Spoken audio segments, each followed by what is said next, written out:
Hey, I guess I'm recording. I don't know. I'm not very good at this. I don't record videos very much, but um, you got you have tons of stuff, I'm sure, already, and on scales and triads and all the theory stuff. Um, you have lots of ideas on ways to put together a practice session for you. Um, and I sent you those videos on what to do when you don't want to practice and stuff like that. Um, One of the toughest things to do that you eventually have to break through and get into is being able to do your rhythms and separate what your right and left hand are doing um, while playing those rhythms and things. So somewheres along the line in your practice routines, whatever you set up, you kind of got a guideline of how to set one up. What you put in those spots is, that's entirely up to you. If you want to practice scales, what I do, I have two coffee cans. I have a bunch of white poker chips. You can use anything, pieces of cardboard or whatever. And as I learned each scale, and you should go through all 24 scales at least once, even if you can't do them very well. Go through them, look at the fingering. I sent you these fingering guides. I have these up. I have a set on each in wherever I practice at. It just reminds me, most importantly, is what fingering I'm starting with, 1 or 5, or if I'm starting on, in the case of the B minor, I have to actually, in the left hand, start on the 4th finger, and it gives you that. But the important thing is that you go through all of the scales at least once, and just to familiarize yourself with those scales and their fingerings and what and kind of that's where that circle of fifth comes in handy. As you go around, you know how many flats or how many sharps each one of those scales have, and then you and deal with that. Personally, I find that dealing with the black keys is not that bad once I got through the scales. But anyways, once I did that, and as I did that, I took each one of those scales and I wrote them down on a poker chip, and I put them into that coffee can, and I had 2 coffee cans. And so what I do now is each week, before when I start my practicing on Mondays, usually when I start a new set, I will dig into that coffee can and pull out a chip, and whatever that chip is, it could be an E minor, it could be an F sharp, whatever that is, that's the scale that I'm going to practice that week, and that is the triads I'm going to practice, along with their inversions, and use those. In the very beginning, when I sit down, I will start out by doing, basically the contra motion, and then just the C key. So, Cassie demonstrated this, and that's just my warm up. When I make a pass all the way down through as far as I can, and then when I come back, then I'll do the different to that same set. Uh, uh,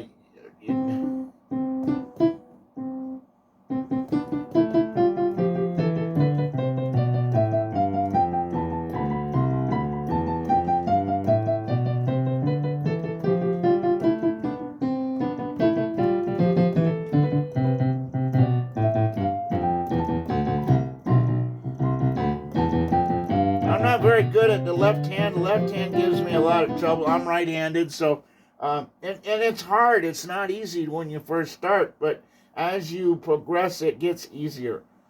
Anyway, um, what do I do when once I completed that, I pulled that chip out, and that's whatever I'm practicing that week. I put it into a separate coffee can.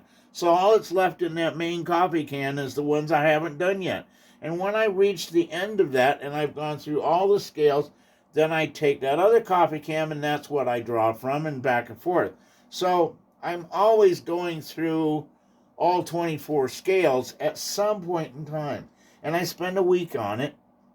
Um, um, so if I'm doing the C, and the first week I do the major scale, and then the second week I do its relative minor. So in the case of C, it's A.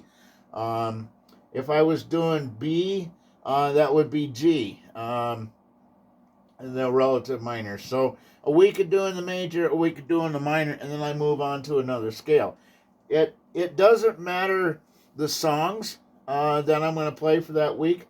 That's just once I get through that scale practice, that's my warm up. Then I'll move on to other stuff. And if all you can do is this, that's your scale. Fine. Move on. Go to something else. Um, Maybe then next week you can do 2 octaves and come back down. That's fine. Do that. And then the following week, the next time that you sit down with that scale, you might be able to go the full keyboard, or you might be able to go the contra measure or something.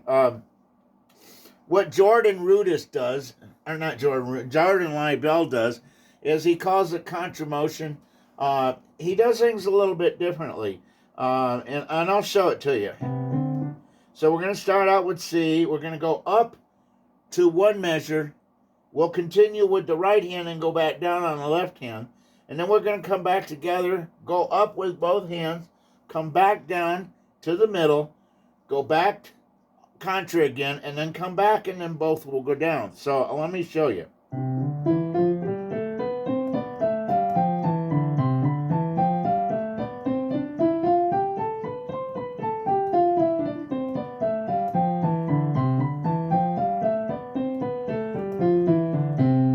And of course, that's harder to do with the black keys.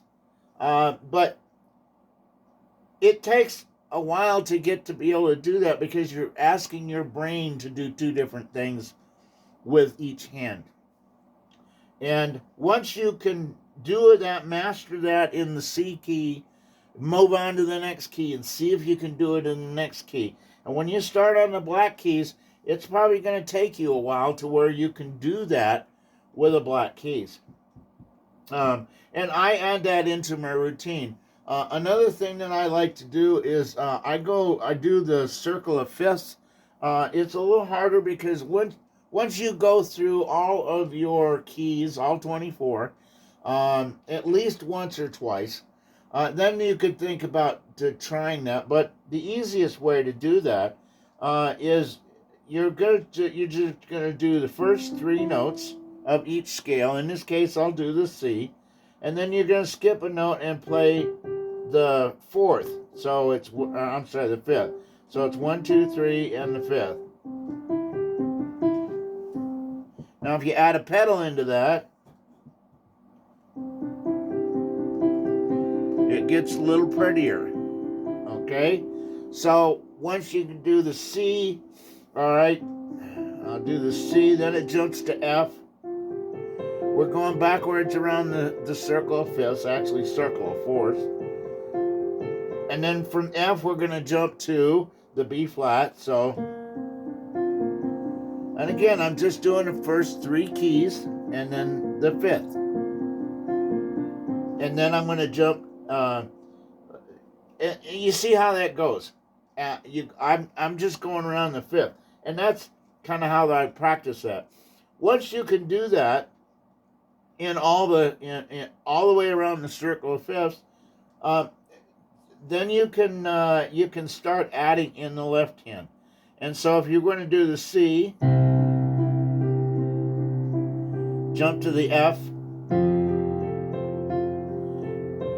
jump to the B. Actually, it's a B flat.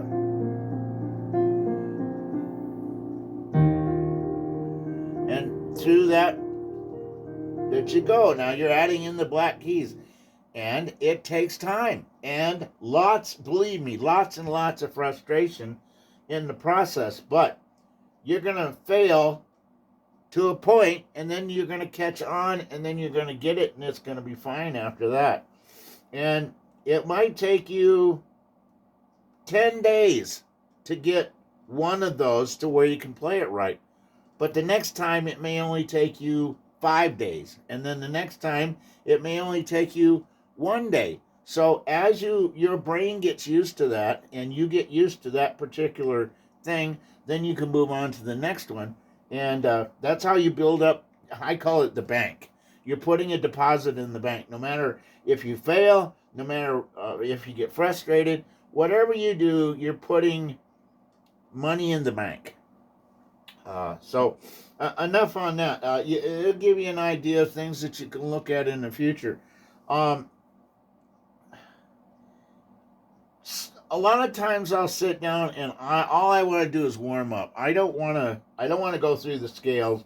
I'm working on a piece that's really frustrated, and rather than saying, "Oh, the hell with this," and walk away from the keyboard, I want to do something.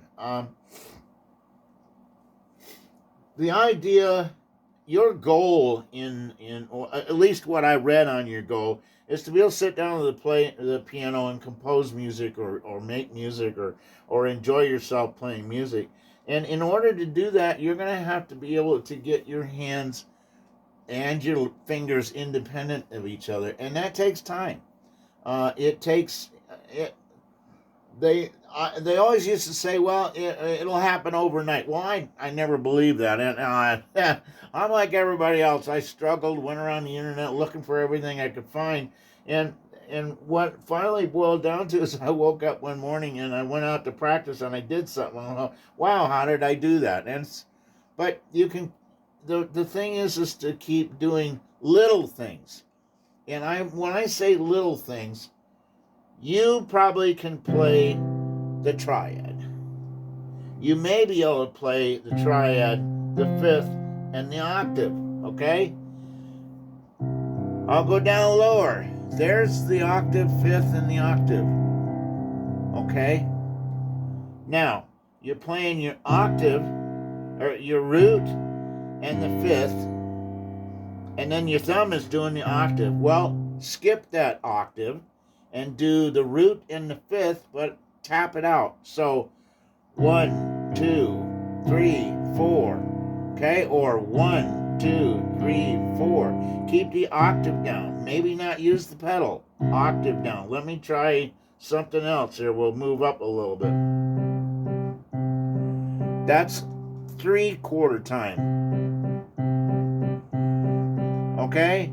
4/4 time. 1, 2, 3, 4. 1, 2, 3, 4.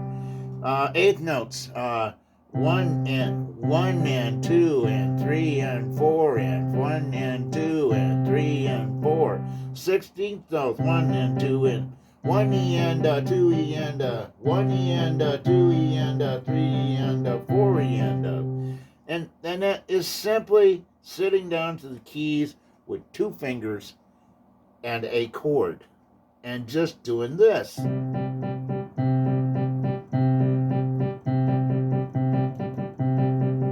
You get the idea? And then once you can move around to other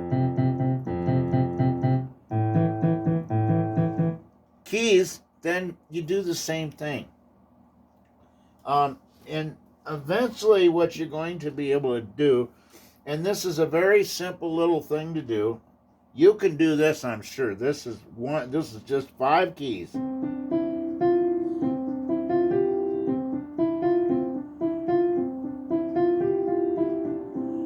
Okay?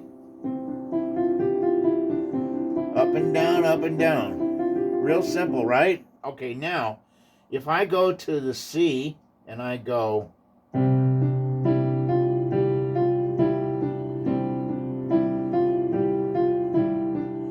that's what I've been practicing. 1 and 2 and 3 and 4 and, or 1, 2, 3, 4, 1, 2, 3, 4. Okay? So now if you combine it with the right hand with just those 5 notes, 1 and 2 and 3 and 4 and 1 and 2 and 4 and, okay? Or 1 and 2 and 3 and 4 and 1 and 2 and 3 and 4 and so forth. You build things up. I don't know if you know what a thrill is or trill, and what it is where you play 2 keys real fast. So on that 5, that little up and down the scale, if you go 1, 2, 3, and then do the thrill, so the last 2 keys, you're going to go fast. 1, 2, fast.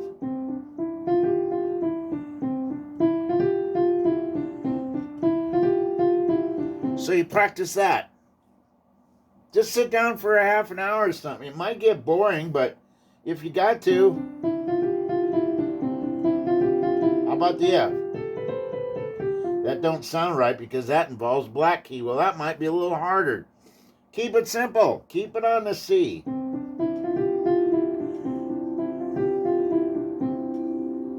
Okay? Now, let's go back and we'll add in that left hand. And all I'm doing is keeping time. Okay? So what I'm going to do is I'm going to go.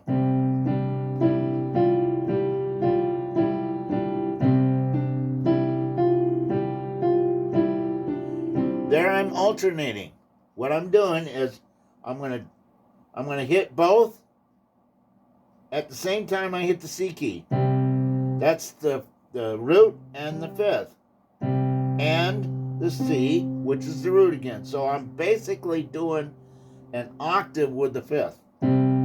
Alright? And then I'm going to play this note.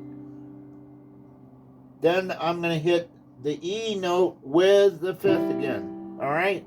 So you're going 1 and 2 and 3 and 4 and. Or you're going to go 1, the D, the E together, the F, and then the G together, and then go back to the start. So it's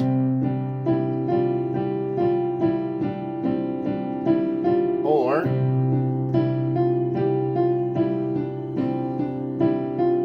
if you need to lift that finger, lift it, which you should anyway. So 1, or I'm going to hit both by itself, lift both by itself, lift both by itself, going back down. Okay, real easy, really. It do one hand at a time until you can do it.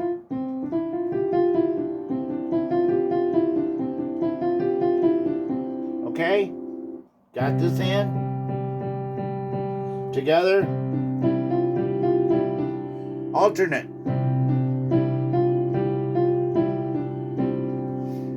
Real simple. So I'm not got into any theory or anything like that. I'm working on rhythm. I'm trying to get my mind and my hands to work on rhythm, because in the end, that's all it's going to be. When you start adding in grace notes, or you start adding in doing sus chords and things like that, you want to be able to separate your timing with your left and right hand so that it adds life to your music. So again, just practice. Do your timing. 1, 2, 3, 4. 1 E and 2 E and 3 E and 4 E and just get that work on that. Simple, not super frustrating gets when you have to put it together. Now, I know I'm going to screw this up because I haven't practiced it yet today, and if I don't practice something, I mess things up. But what you're going to end up doing is this. We're going to go 1, 2, 3, 4. We're going to jump all the way to the F. 1, 2, 3, 4. We're going to jump to the A. 1, 2, 3, 4. Then we're gonna let me take that back. I'm going to start on a C. 1, 2, 3, 4. F. 1, 2, 3, A, I'm going to go 1, 2, and then I'm going to jump to the G and do 1, 2. Okay? So it's 1, 2, 3, 4, 1, 2, 3, 4, 1, 2, 3, 4, 1, 2, 3, 4. So on the A and the G, I'm only doing 2 each. And what's going to happen is,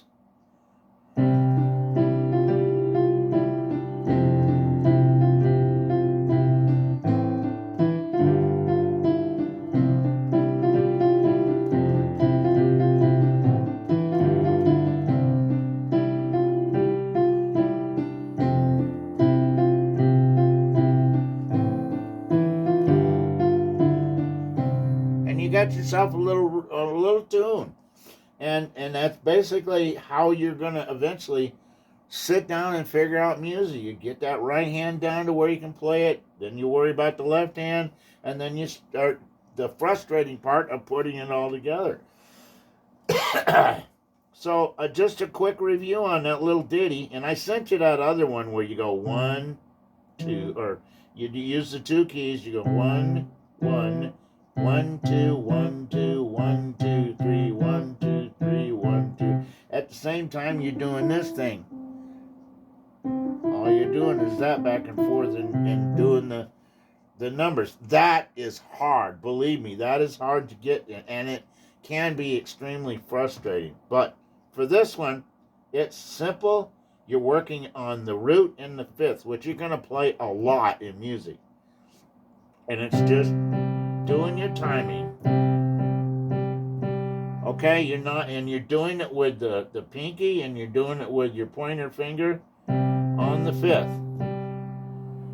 The only thing left out is the octave, and you're not playing the octave, you're just playing this. And this is your rhythm finger. This is what's creating the rhythm. Alright? And then here you're just doing a simple 5-finger note. And you're not changing, you're not moving off of this. You're keeping this the same. I'll do it again. A.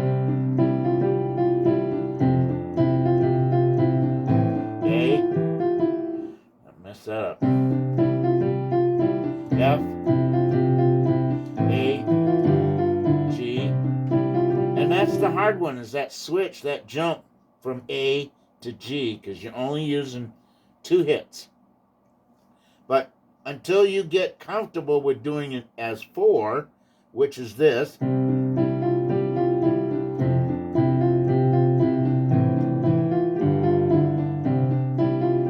don't try to do that trill. When you're ready, when you get comfortable doing this, then you can try to put it together.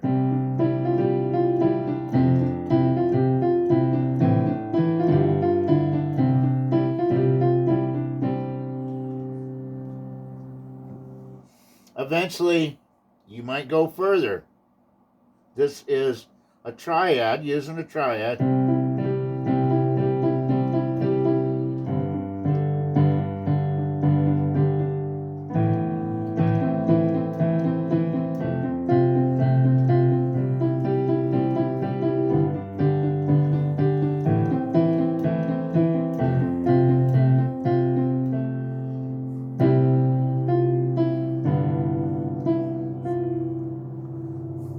To get the idea, you're going to start out simple, this, and this, simple. Then add the thrill. Once you get that down, once you get the left hand down, then you can try to add them together. Just straight notes at first, then try to do hesitate in between.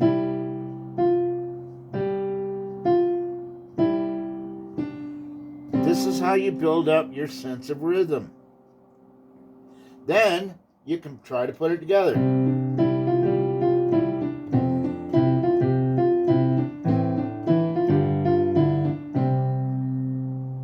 Anyways, hope that helps. Gives you something that you can mess around with when you ain't doing anything.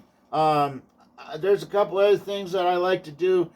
There's a finger exercise that helps just in fingering. You're going to start out with the fourth finger on the B.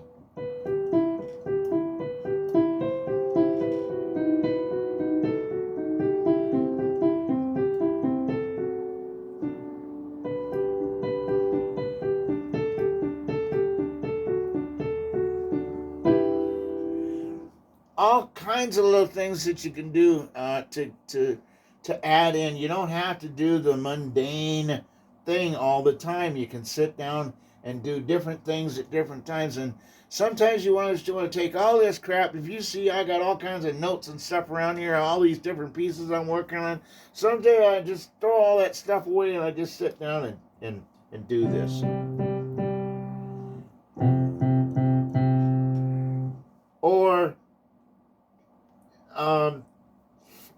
you can sit down here and just switch from note to note.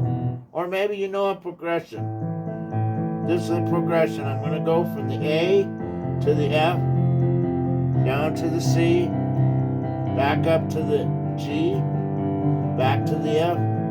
And that's just getting used to jumping from key to key. And all I'm using is I'm using the root, the fifth, and the C.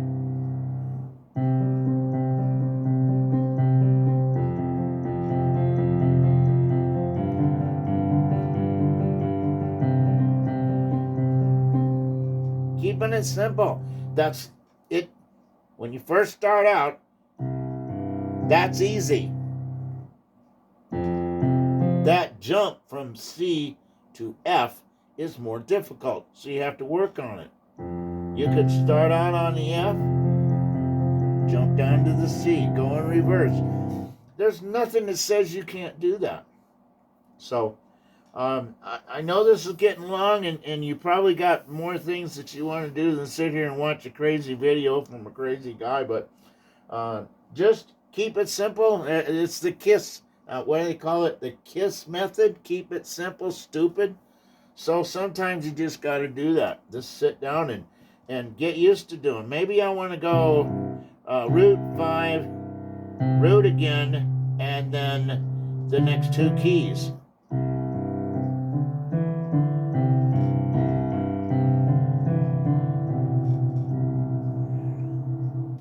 Get used to when you don't want to get rigid and do, okay, I gotta do this scale up and down, or now I gotta do work on my accents. Sometimes you don't want to do that. You just want to play around. You know how to do a triad. Now you know how to do a fifth and root. I think more people play this than they do this. And that's what you have to do. Just play around. If you hear a pattern, I like Jason Zach. I sent you. He's the one that did the stuff on setting up your chord inversions and doing this thing. I like him.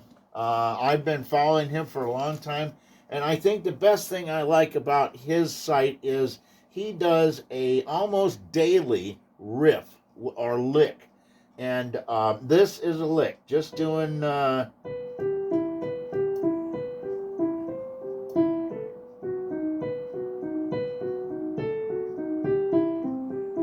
that's just a lick. Well, he does a daily lick, and he does all kinds of different things. He does jazz. He does regular old, really melodic stuff.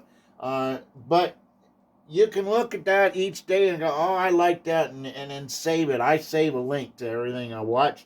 Or you can just toss it out and say, I don't like that. I don't care for jazz, to be honest with you. They say that's the best way to learn all your theory, structure, and stuff is to do jazz. Well, I can't stand jazz. I hate it. I don't really care for blues that well. I'm not hardcore classic. I like just people that have developed their own stuff. I don't rarely play anything that's on if I can get it on the radio and I have it on records and stuff. I enjoy listening to other people play it. If I sit down and I want to play something that I like. Then and basically that's what this stuff is. I got a piece here called Redemption and from Jason Sistama, and it's like 12 pages long. And I started this a year ago, and I think I'm up to page 3. But it takes time. There's a lot of stuff in there that at the time I started it, I didn't know. I didn't know how to do that. And as I progressed, that was my goal, to learn that piece.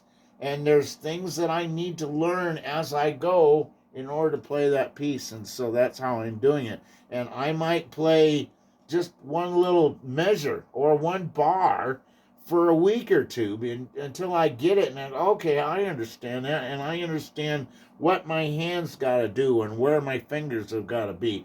Then I can move on to the next bar or the next measure or whatever I'm doing. So hope this helps. I'll end it now so it doesn't go any longer than this, and I'll just keep plugging away and sending the little pep talks if it helps. Or if not, then I'll just stop and go away. But I think I like to help people, and if I can help somebody, then that's what I'll do. See ya. Bye.